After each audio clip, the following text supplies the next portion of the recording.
Hello everyone. Today I'm going to do a tarot reading. I'm in my attic space, and this time it is Wednesday night. It's about 10 o'clock at night, and I'm hoping that this time it will be very quiet. So I've got a little lamp in here. It's got little hanging beads on it. And I'm going to do a little bit of a tarot reading for myself. I decided I always have these big long books where I outline what I want to do for the year.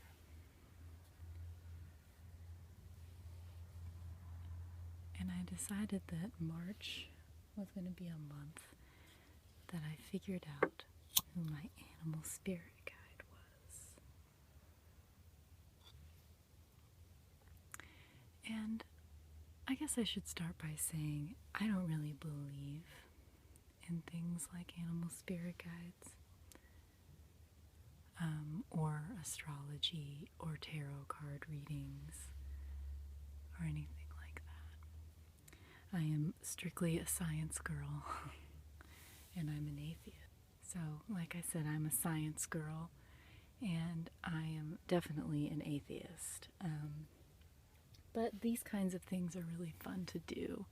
You know, I grew up in a really new agey type environment. Like, my mom is kind of a new agey girl. She believes in the universe and the law of attraction and astrology and all that kind of stuff. And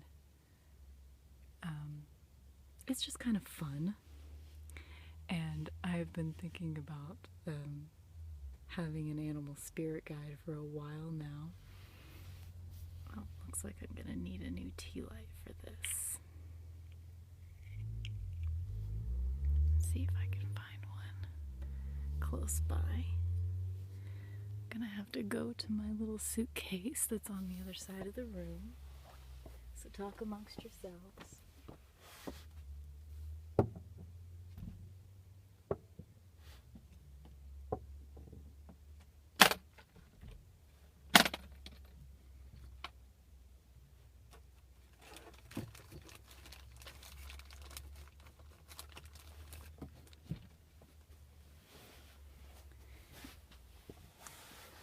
So like I said, I kind of have a background in the new agey stuff, even though I don't really believe in it. It's so much fun. When I was in my early 20s and late teens, I learned pretty much everything I could possibly learn about astrology. And it's just one of those things that, like, I feel like it might have some merit, but since it's something that can't be tested and it can't be proven or unproven, then it's one of those things that I'm never going to really believe in, but I'm going to have some fun with it.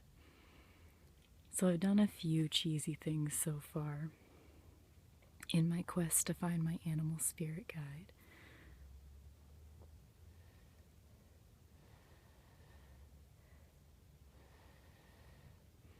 And this is just some regular Nag Champa incense, which I'm sure you've smelled.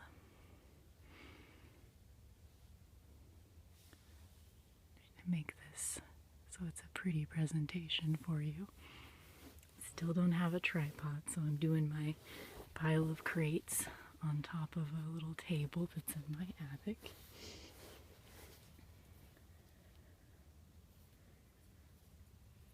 And this is just a little Ganesh. He's an Indian god that is a remover of obstacles.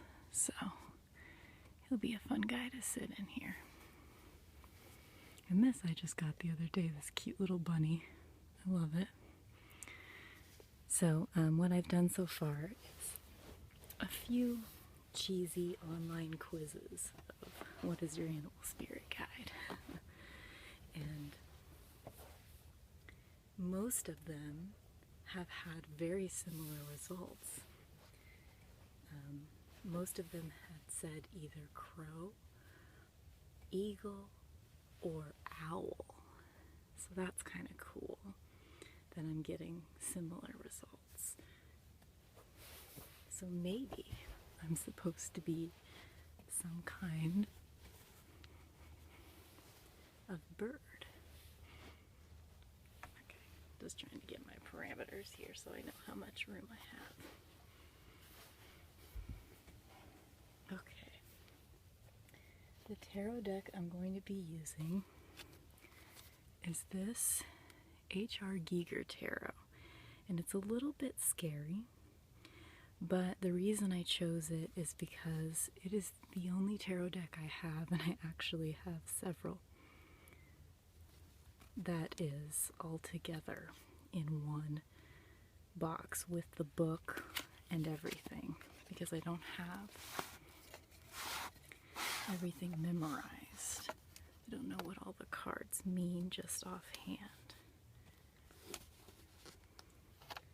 So this has the book in it that has all the explanations of the cards, which I will need to look at. And it has also been through the tornado, so. And the interpretations in this book are pretty interesting. They're very psychoanalytical. They're a little out there from what I remember. And being H.R. Giger, if you know anything about his art, he is the one that did the Alien for Alien and Aliens and those movies. He even did a lot of the set design in the newer one. Was it called Prometheus? That doesn't sound right. Anyway, the newer Ridley Scott movie that was kind of like a prequel to the Alien movies. So he has a lot of very erotic and scary imagery. So I didn't necessarily want to use this deck, but I want to use just the major arcana, which, if you don't know anything about tarot, the major arcana are the cards like the ones that are like the Man, the Hermit, the Star, Justice, the ones that are the just main theme cards. And the minor arcana are thought of as, you know, the cups, the swords, things like that. And I wanted to use the major arcana because it's just a little easier to interpret that way. And actually, now that I'm looking at these, they're kind of freaking me out a little bit. I do like the Empress, though, if you can see. She's really pretty. But these cards are a little bit scary, so I think I will actually use one of my other decks, but I'll use the book from this deck since it's the only book I have with the tarot interpretations in it. I actually have a couple of decks. I think I'll use this one. It's the Aleister Crowley Thoth tarot deck. And I have not opened this in a very long time. It does have a little book attached, actually. Oh, okay. Well, forget what I said before. I will use this one because it does have the explanations in it.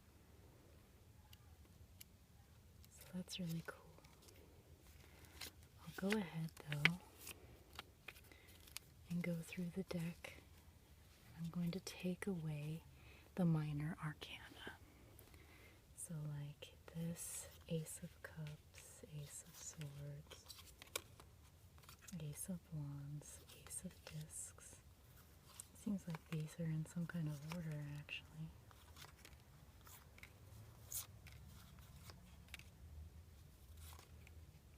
So, yeah, pretty much all I've done so far in my quest is do some online quizzes. And they did seem to have a theme of birds for the most part.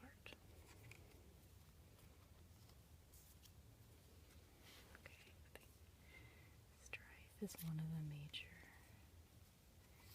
Victory, valor, prudence, gain, wealth, peace, sorrow, truce, disappointment, pleasure, debauch, I'm guessing, swiftness, strength, oppression, change. This is a very different deck than most decks usually are, as I'm seeing looking at this. These look like cups to me, even though they don't actually say that they're cups.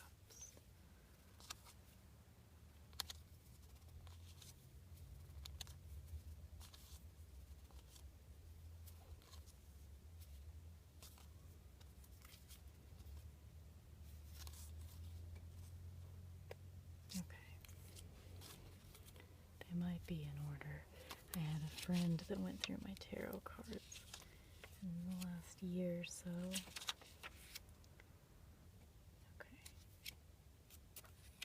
Okay. Sort of sorting this out while on camera.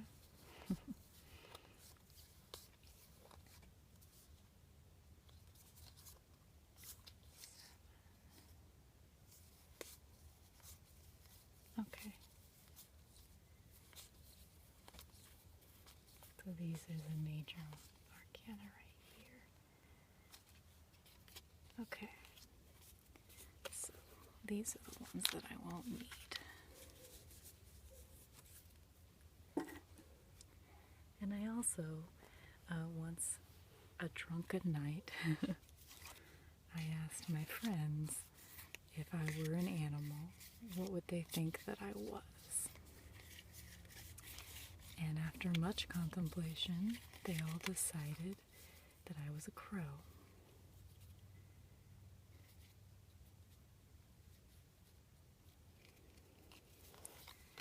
So I'm thinking, I've also been trying to think about this issue while I'm getting ready to go to bed, so that I will dream about animals. I need to do a little bit more focusing on that in the next few days. So far, the only animal I've been aware of dreaming about was my ferret. His name is Tundra. And I do think he could be a spirit guide for me. He definitely elicits emotion in me because he's such a happy and fun creature. So when I get him out to romp and play, he really puts me in a joyful place. So I'm guessing that could play in, but I would like to have a few more dreams before I decide whether or not a ferret is one of my spirit animals.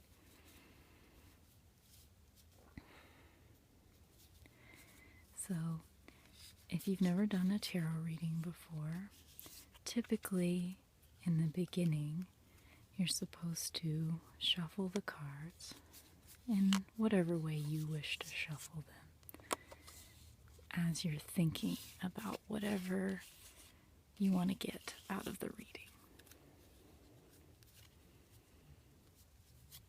I think I'm just going to do a 3-card reading.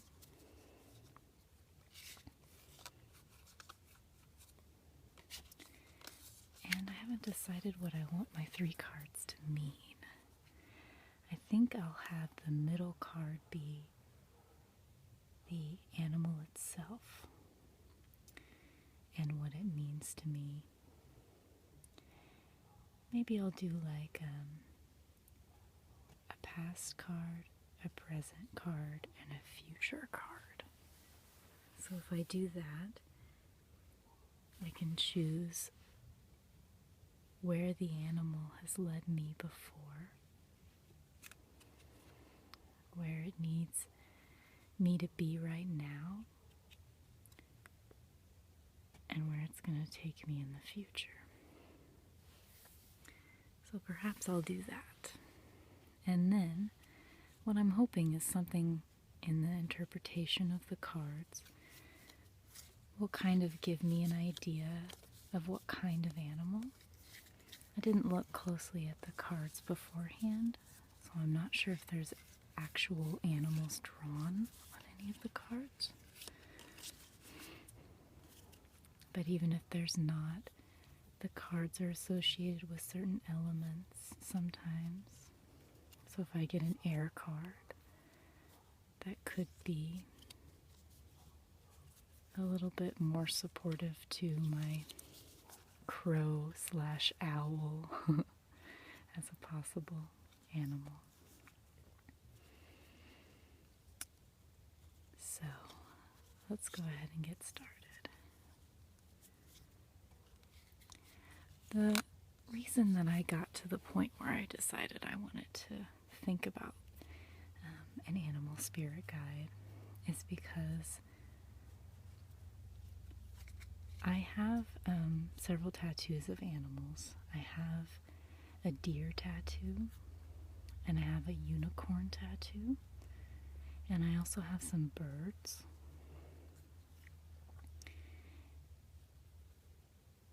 And most of my life I have associated with more predatory animals.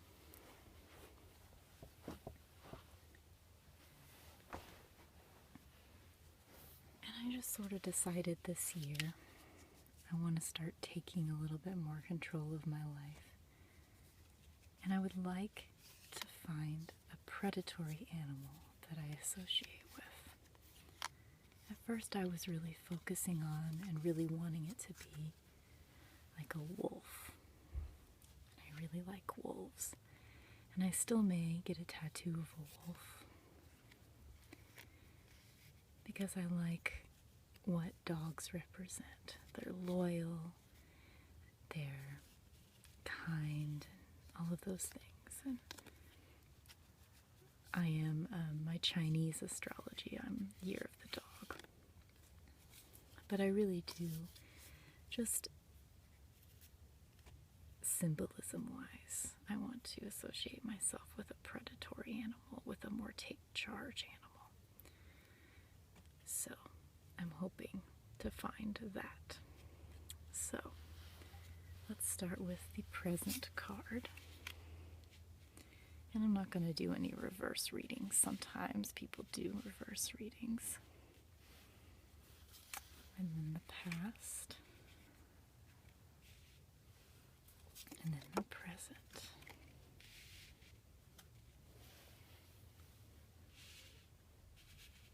So wow. I've got the Magician in my present spot, the Empress in my past, and Fortune in my future. So let's look up what these mean. I interpret the present card as being the most important. It's kind of funny. I just noticed there was a picture in here, and it's a picture of myself in high school. I will spare you that. So, since I think of that as the most important card, I'll read that one last. So my past and what the animal used to mean to me, which, if you look closely, if you can see it, I know it's kind of dark in here, there is like a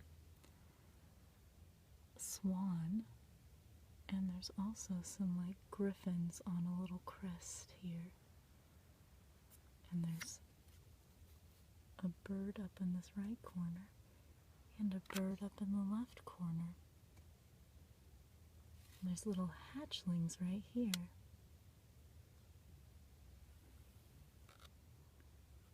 Wow, okay, so birds. What else do we have here? There's definitely some animal imagery here. This is a sphinx. So I'm not totally sure, but I think a sphinx is usually the body of a lion. And there's this kind of monkey creature. And this looks like an alligator. So wow, that's pretty much all different kinds of animals.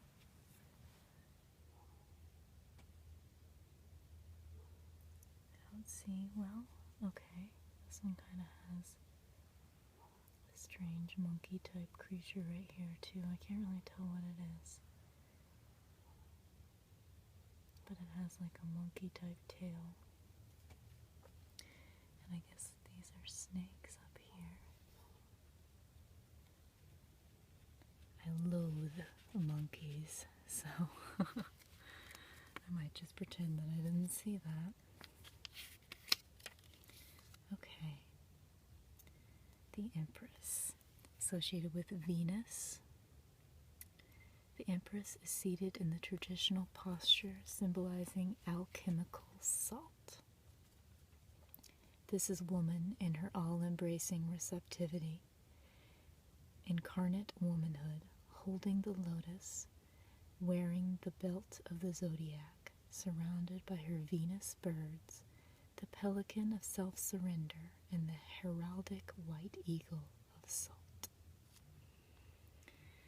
So, being a feminist, I completely disagree with the woman in her all-embracing receptivity. God, that's awful. But, okay. So it doesn't really say anything about it. I think I will use my H.R. Giger book too here.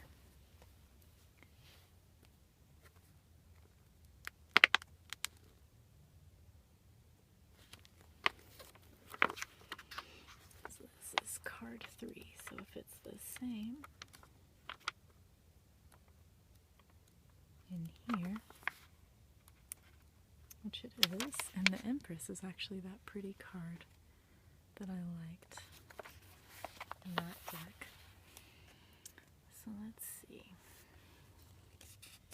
And the explanations in this book are really long, and the pages stick together because this has survived a tornado.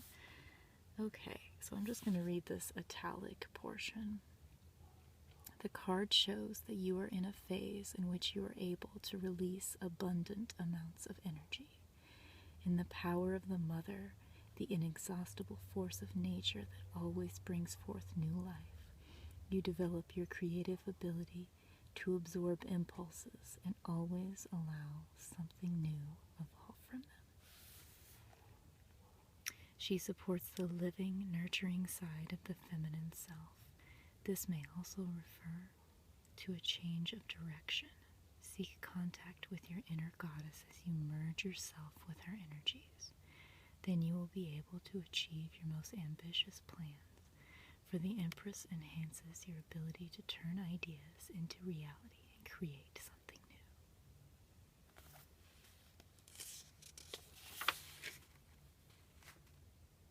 Interesting. So it's a pretty positive card then. So I've got the Empress at my back.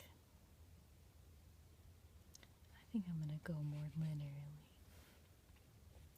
So I'll read the Magician next, which is my present card.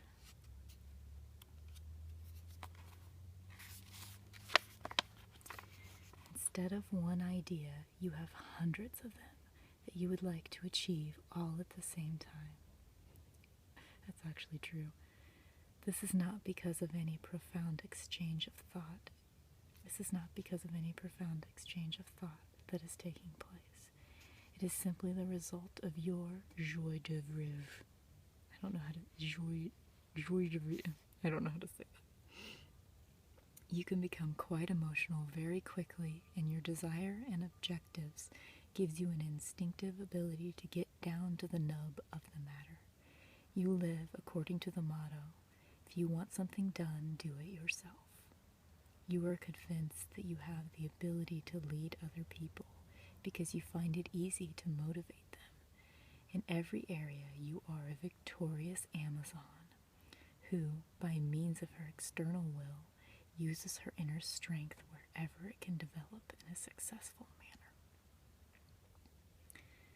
So this is the Sorceress card.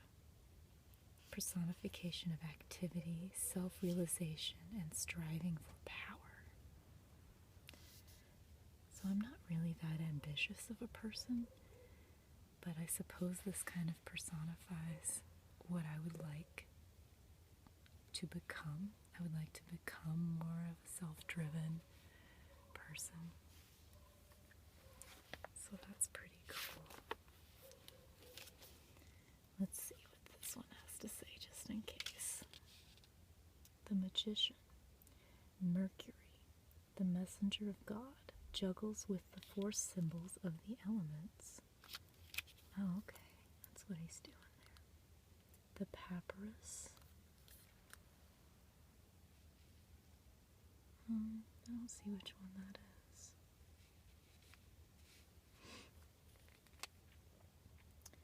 The Pen. The Wand.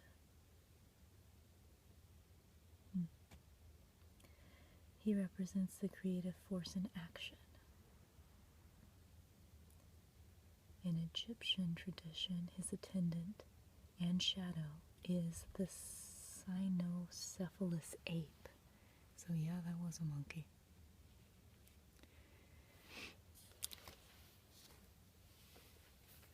Okay, let's see. My future card.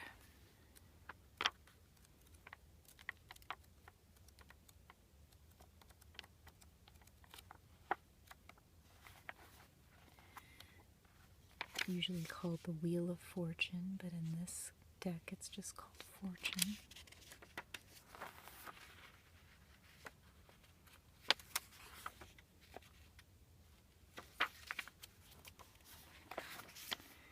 The main significance of this card is insight into the sequences of time with their growth and decay, and the recognition of your part in this eternal process. It attempts to help you correct your goals and restrict your excessive desires so that you can take a more realistic approach to the options offered by society. It helps you to see further than the end of your nose. That's funny that it's my future card and I'm supposed to see further than the end of my nose. And assists you in bringing your desires down to earth to give them a realistic base so that they can be fulfilled as quickly as possible.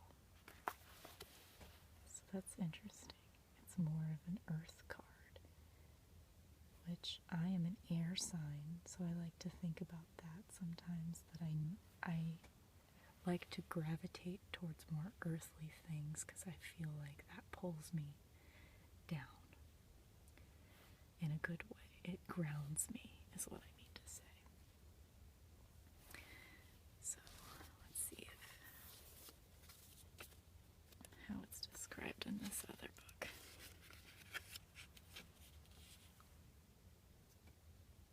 Wheel of Fortune at the top is the Sphinx, meaning intelligence and balance.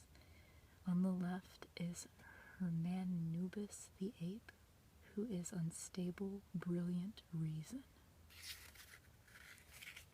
On the left, oh wait, I already said that. On the bottom of the wheel is Typhon, who expresses ignorance and sluggishness. Here we have the implication to be found on all these cards of possible regeneration in all circumstances. For Typhon holds the Ankh of salvation with one hand, and in the other the hook with which he snatches the soul. The eclipse of stars at the top generates in forked lines the circle of the wheel.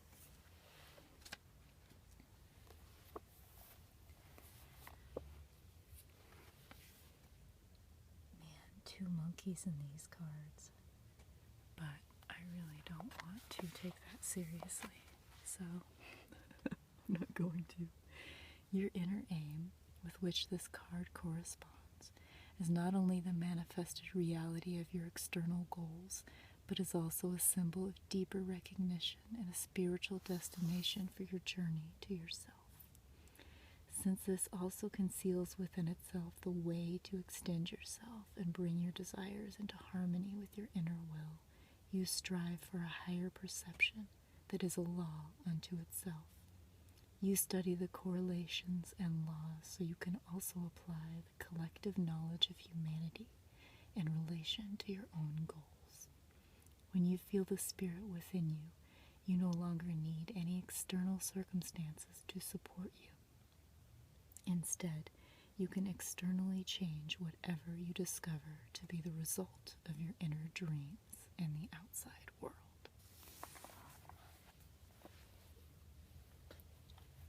So that, to me, sounds very positive. I think I am going to put a little bit more stock in this card. Behind me, I have the birds that are guiding me in this excessive ambition that is in this card to my future, which seems to be coming of fruition for my goals. Coming to fruition for my goals. I'm not so good with the words. So this is kind of fun. I do like to do tarot card readings for myself every once in a while. Usually whenever I'm facing a weird decision or a difficult decision, which I'm not right now at all. My life is pretty calm. But it's kind of fun to do this kind of stuff.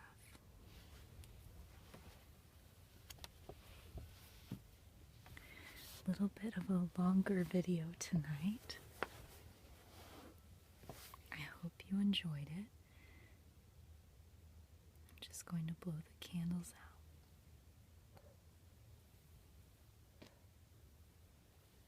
I hope that you have a wonderful night.